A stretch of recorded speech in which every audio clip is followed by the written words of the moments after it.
Our last speaker on this bill is Representative Johnson. Thank you, Madam Speaker.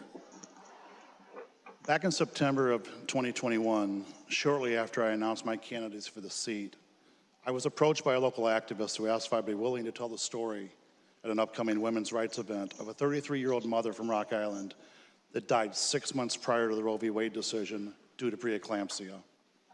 I agreed under the condition that all three of her kids would meet and allow me to give an accurate picture of the story.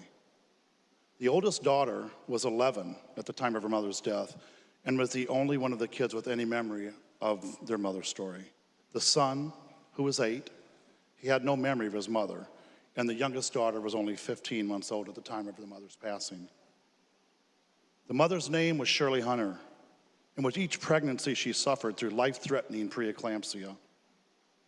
When she gave birth to her third child, a baby girl, in April of 1971, she was told that she would not survive another pregnancy. In January of 1972, she found out that she was pregnant and began to contemplate just what would become of her kids were she to die.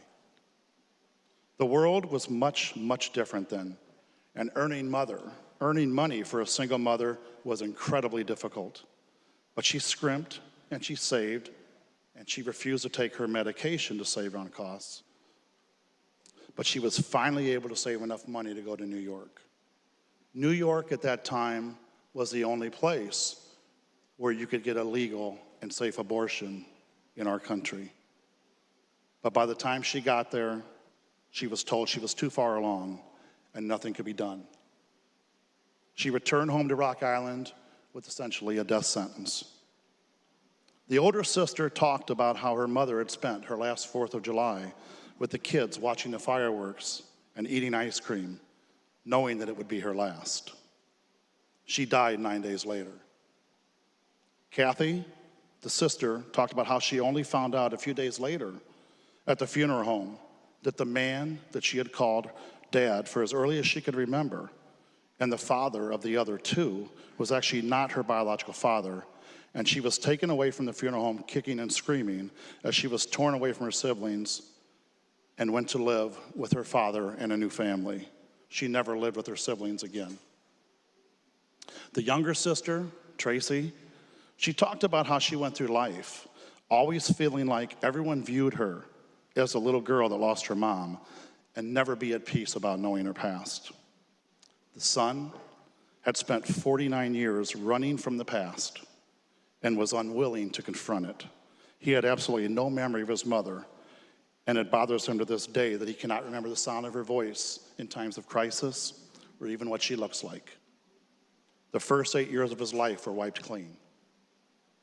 But this story is about Shirley and the moments that she missed in her children's lives. The fact that she was never given the opportunity to pick them up when they fell down or to give them praise when they succeeded. She wasn't there when her oldest daughter graduated from nursing school and started a 40-year career in taking care of others, or when she herself became a mother and grandmother. She wasn't there when her youngest daughter became the best community organizer that I've ever seen, nor to see her become a parent. She also wasn't there to help her when the daughter herself became pregnant at an early age and attended one of these clinics and was surrounded by employees of the clinic that offered her nothing but group prayer and disturbing pictures. Nor was she there to see her little boy win his first race or make his first basket, or was she able to guide him along a nearly 40-year journey for him to find purpose in his life.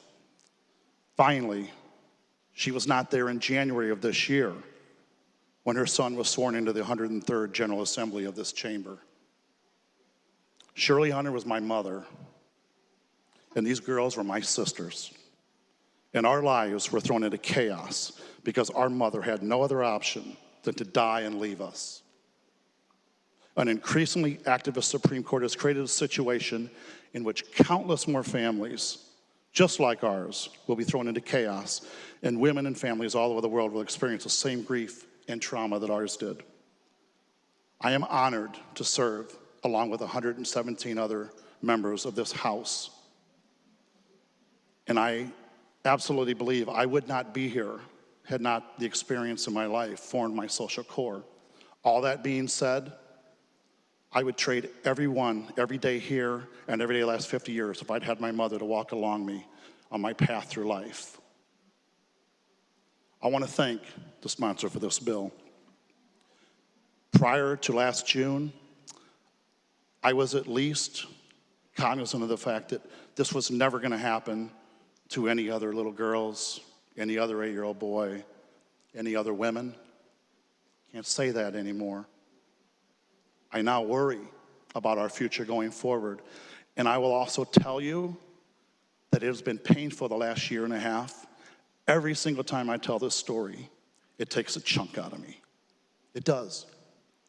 But this is important. It's important work we do here. For just the rest of the day, I'll probably still feel like that 8-year-old lonely boy. But tomorrow we go back to work. Tonight we go back to work.